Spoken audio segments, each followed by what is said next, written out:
Hello. Hola. Bonjour. Namaskara. Cześć. Ahoy, 你好. Welcome. Bienvenidos. Bienvenue. Abakaba. Willkommen. We come together Venimos juntos. On vient ici ensemble Přijeli jsme společně. from all over the world. Para desbloquear el mundo. de partout du monde Dos climas tropicais da floresta amazônica. til den kalde vinden fra Nord-Atlantik.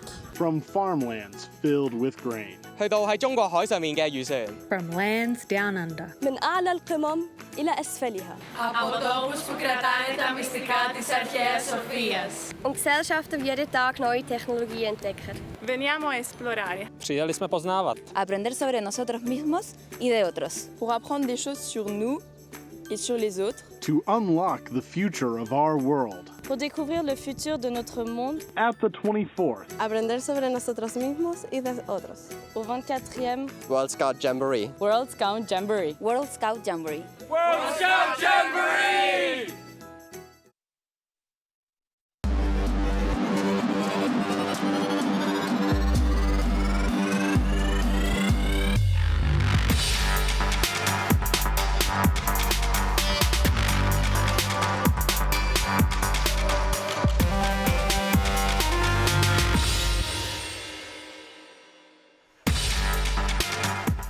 This is a live look at Base Camp F, Fort Jesus, where Scouts are getting ready for the first Base Camp Bash.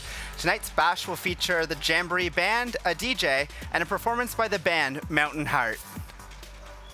Hello everyone, and thank you so much for joining us. I'm Keegan Eatman from Scouts Canada. And I'm Willie Shao from the Boy Scouts of America, and we're your hosts for tonight's show. On tonight's show, we'll have a recap of the amazing opening show we had yesterday here at the summit, and we'll have a thrilling report from the zip line. We had a crew following the Puma Patrol that takes care of all scouts when they arrive to the Jamboree, and does so much more to help keep things running smoothly. And we're reporting from Camp Foxtrot, where the first Base Camp Bash will start later tonight. We've had a lovely day here at the Summit Bechtel Reserve. I really hope that the sun keeps shining. Let's check in with Jamboree meteorologist Kyle Kipple for the latest update on the weather conditions at the summit. Pleasant conditions expected tonight here at the World Scout Jamboree. I'm meteorologist Kyle Kipple. Mostly clear skies, maybe a few clouds out there tonight as temperatures fall to the mid-50s in Fahrenheit, lower 20s in Celsius. Not much to show in the rest of the graphic here. Calm wind conditions and 0% chance of rain. That's that high pressure that's been dominating our forecast over the last couple of days and will continue to do so for the rest of the week. Rest of West Virginia temperatures, 53 degrees at the summit, 57 degrees at Charleston. That's the capital of West Virginia. And in Celsius, just in the mid to lower teens in Celsius. The rest of the weather map, not much to show here at the Summit Bechtel Reserve here in the eastern parts of the United States. Again, that's that high pressure dominating our forecast, bringing us sunny conditions, not that many clouds, and cooler conditions as we head into the evening hours. We are on a warming trend, though. We'll be in the mid-70s Fahrenheit tomorrow, and as we head into go into the Celsius temperatures, 24 degrees on Thursday at the summit, and a little bit warmer as we head over to the northwest near Charleston and Huntington. For this week, dry and warm conditions will dominate, and that's what you need to know. Get out there, go enjoy the zip lines while you can, because showers are expected as we look into the later forecast for next week. Recap on the 3-day outlook: temperatures in the 80s in Fahrenheit, warming conditions, 27, 28 degrees heading into the weekend in Celsius. Looking at the long-range forecast, there's that high pressure across the eastern parts of the U.S., giving us sunny and nice conditions, but we're watching this cold front here as that moves into the region. On Monday, you can see it draped over here. We'll see a few clouds entering the region, but by the time Tuesday rolls around, we have about 50% chance of showers and possibly a few thunderstorms with lightning that may move in. Again, that's on the day on Tuesday. Looking ahead at your next 6 days, temperatures in the 80s in Fahrenheit, warming conditions heading into the weekend, and we will have a chance of rain both Monday and Tuesday as the cold front approaches. Thanks, Kyle. It looks like it's going to be a beautiful evening. And talk about evenings. Last night's opening show was incredible. Yeah, the AT&T Summit Stadium was packed with excited scouts from all over the world. It was the moment when this Jamboree really came to life. I mean, the crowd came from really all over the world to be at the opening show and at the Jamboree. Yeah, absolutely. And I mean, it was amazing to me just that we could fit everyone in there. It seemed like people were like sardines packed into this can together. For sure. And I think one of the most stunning moments of the night was the sort of finale, which was a drone show. And I think the one way we've heard it described was the Jamboree brought us the stars. Yeah. I think that kind of sums up that piece of the show perfectly. Yeah, absolutely. And I heard a participant come up to me today and say, last night was the most amazing night of her life. And I think that's why we're all really here as volunteers, to see the participants have that kind of a reaction. And so that's an amazing experience, I think. Yeah, for sure. It was great to have Bear Grylls, the chief ambassador of World Scouting, join us and sort of be part of the opening along with Craig Turpey, who is the chair of the World Scout Committee. Yeah, and Yona. We had our mascot Bear, and that was a lot of fun. So weighing in at 900 pounds or 410 kilograms and standing 7 feet tall or 2.1 meters, it's not Yona, but it's a new addition that was welcomed to the Summit Bechtel Reserve yesterday. That's right. To celebrate this Jamboree, a new statue was unveiled between the Summit Center and Rex Tillerson Training Building in Central Mondial. The statue brings us ribbons reaching around the famous global symbol of the scouting movement, the fleur-de-lis. It may look familiar. Local sculptors at Vandella Bronze drew inspiration from the logo for this Jamboree. After the Jamboree ends, it will be placed in a more permanent location at the summit. Check it out next time you're in Centro Mondial. Keegan and I and others from the Dream Team helped unveil the statue, and it was an incredible experience out there. We've all traveled a long way to get to this Jamboree, and for some, it's taken a long time. But could you imagine riding a bicycle here? That's exactly what a team of Polish Scouts did. After biking thousands of miles across Asia and North America, part of the team arrived at the Jamboree. They sat down with their own Michelle Merritt earlier today to discuss their journey. Now, could you please tell us how the route that you took to get to the Jamboree? Okay, so our main direction was to go east because the relay started in 2017 and in May 2017, and they decided to go east just because they wanted to go around the world from Poland. Yeah. So they passed the Ukraine, then Azerbaijan, because there was a big conference in Baku when it turned out who will be the next host of World Scout Jamboree. And Poland was one of the candidates, but as you know, South Korea will be the next host. So maybe in like 8 years from now, we will win the competition. But the relay still were going east through Russia, then through Alaska, and Canada, and the States. Yeah. Awesome. Now, can you tell us about the bikes that you guys rode? Yeah, of course. So for first, we got like a lot of bikes from our main sponsor, which is Cross. It's like a Polish firm that offered us these cool bikes, which are called Trans 90, and we are going back them already for about 40,000 kilometers around the whole world through the 21 countries and 4 continents, and to finally get here to the Jamboree in West Virginia. And we also got a lot of stuff from other sponsors, like these bags that we are traveling in. So everything we took with ourselves to US or every other countries, we pack in them. We got some tents and a lot of equipment that we need just to survive in every country that we are going through.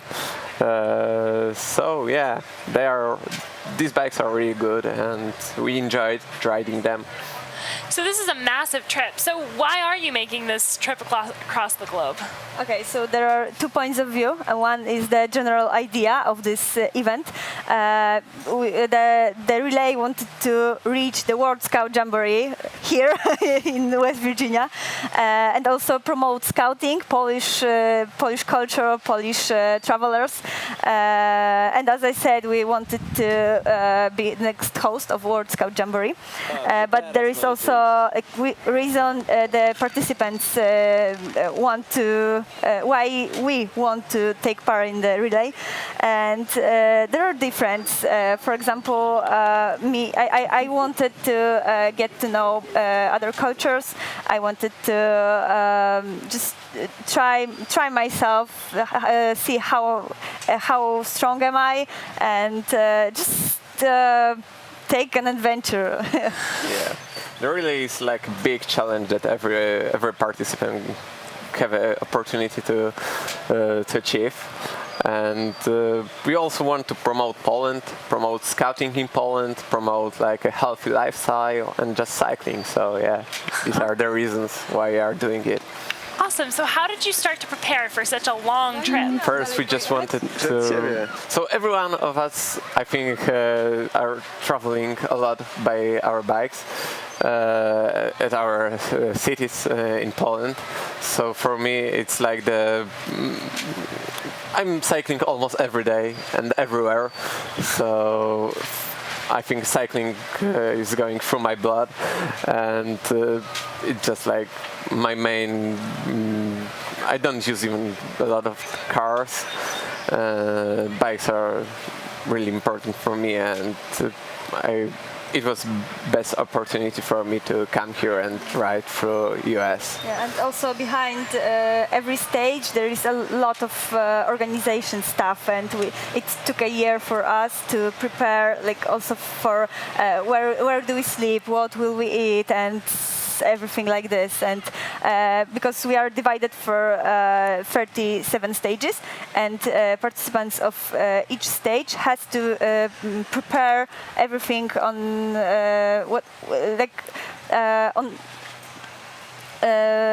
it is us who decide which road we take, where do we sleep, and so on. Yeah, we just know the place where we have to start and the place where we have to finish our stage. So everything the rest is on us, and we decide what we want to do. What was the biggest challenge that you faced during your bike trip? So, actually, on our stage, I think it was West Virginia. As I told you, we were going through Michigan and Ohio. Ohio was so flat. In Michigan, there are a lot of small hills. It was also hard. But here in West Virginia, like 3 days ago, we were going through a bike trail. And this trail was like... we also had to go through the stairs on the bike trail, so we had to take our bikes that weighed a lot through the stairs and there come back with them. Yeah, there were falling rocks and water everywhere. So then it started raining, so we're completely wet. So for the all 21 days we were going through the really big heat, as you know probably, and the last day it was raining the whole day, and it was the last day when we were traveling by our bikes. So when we just finished, we were all wet, we had everything wet, and it was nice end of our trip here. I think that if we want to sum up what was the biggest challenge, it was weather. It doesn't matter if it's raining, if it's very hot.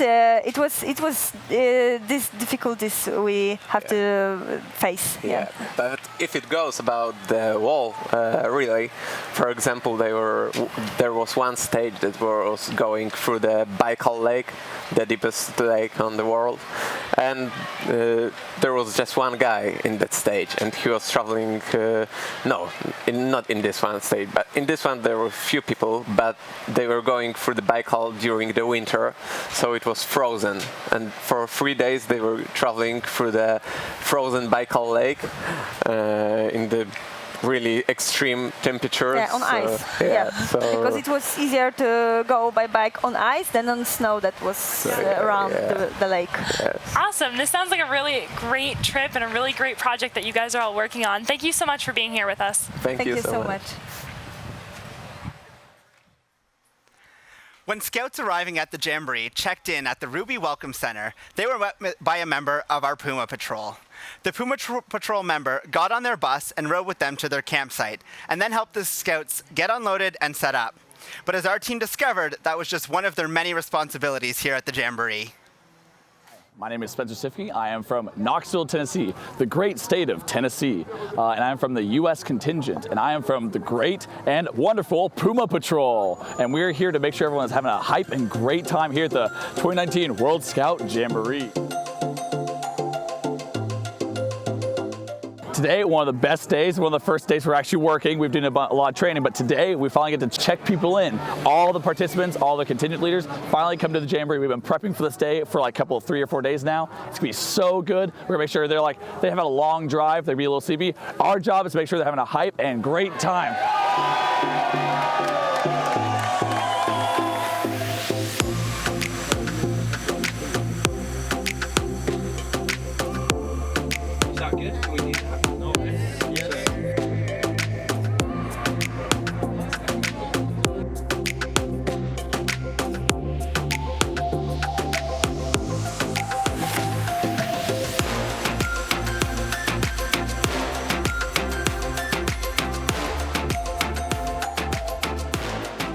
Grab all your gear, you're gonna be heading down the hill and enjoy the rest of your World Scout Jamboree. Part 2 of Don't Forget, Do Not Die, Drink Water.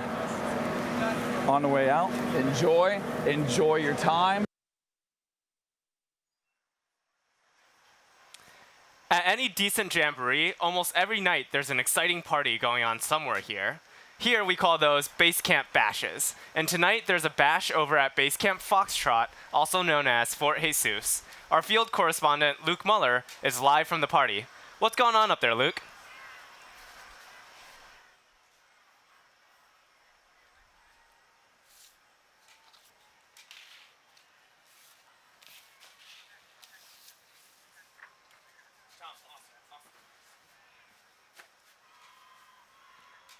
Thanks, Luke. I know where I'm gonna head once we're done.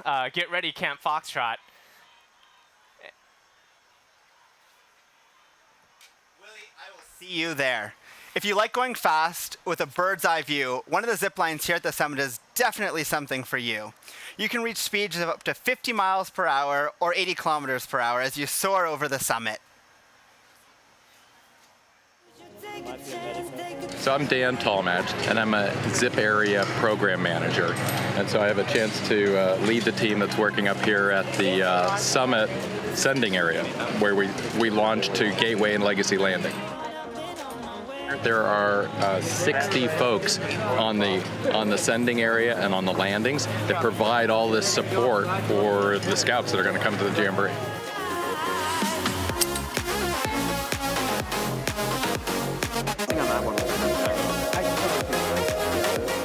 What's my favorite part of being here is a chance to work with great staff, scouting staff from all over the world. The IST that we have are just incredible. And they've come together, they've trained all this week, they've come early, and they're really providing a great service to the scouts.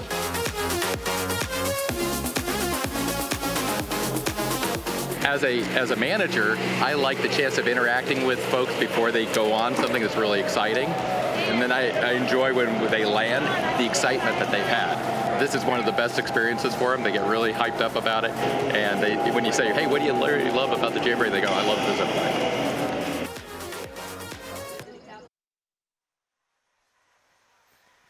Don't let their population size fool you. Despite its size, Sweden is the 3rd largest contingent at the World Scout Jamboree. With more than 2,000 Swedes here, they are forced to be noticed. Leading them is Secretary General of the Scout and Guides Association, Petra Lindskog, and a member of the dedicated Scouts, including Anna Lindberg. Welcome to the show.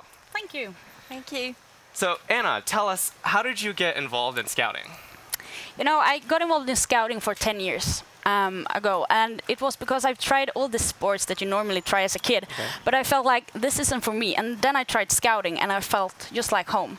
And I think I did that because we have such a variety in our programs, both that are for friendship, but also that are so exciting in adventures.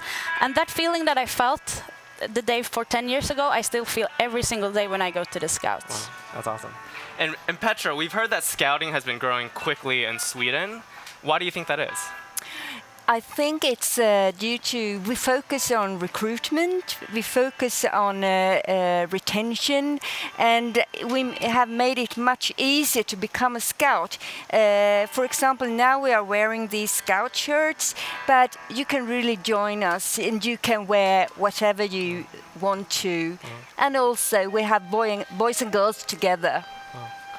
And Anna, tell me, what's been the most surprising part of the Jamboree for you so far? You know, the Jamboree, we have only been here for a couple of days, so I think the biggest surprises are yet to come.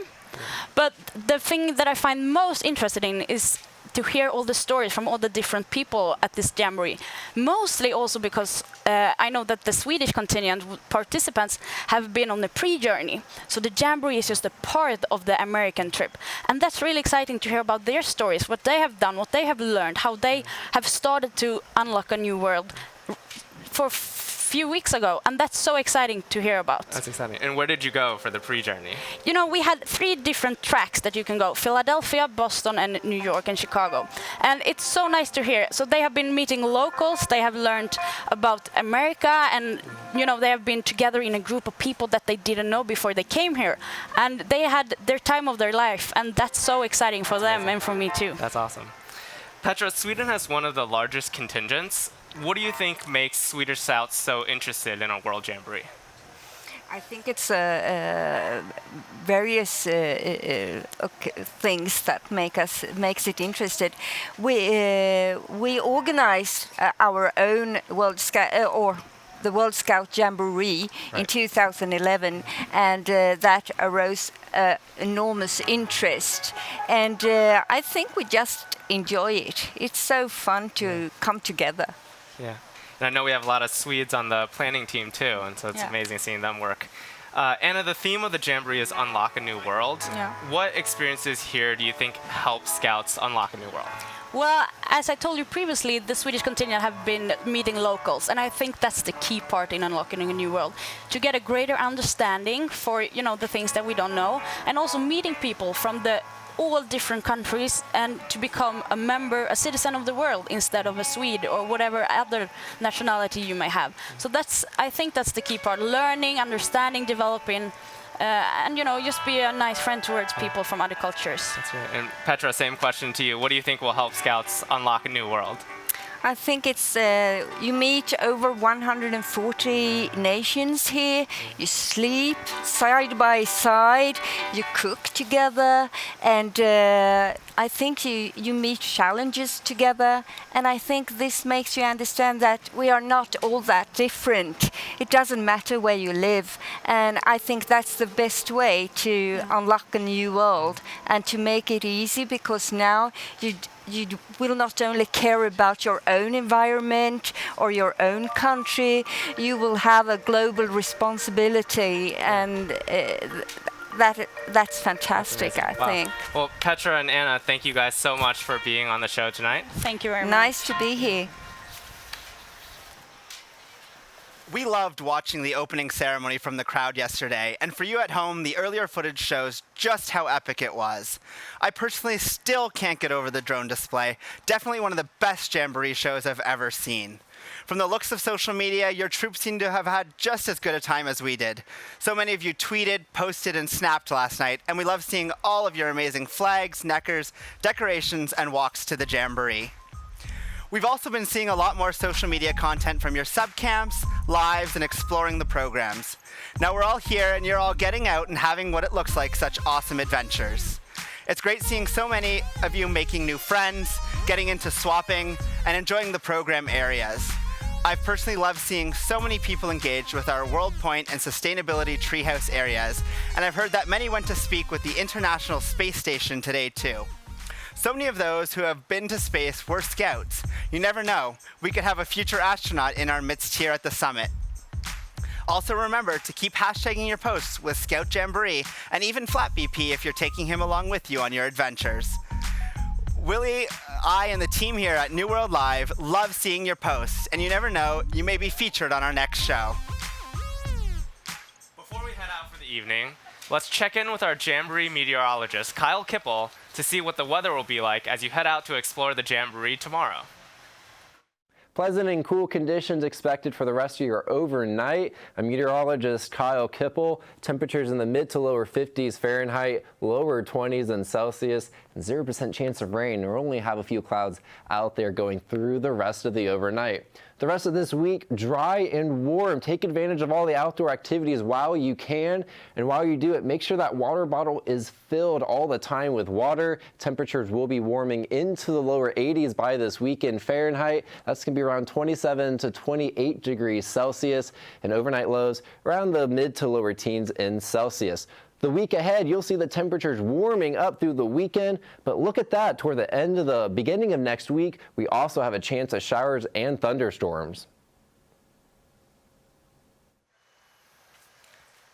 Thanks, Kyle. That's it for tonight.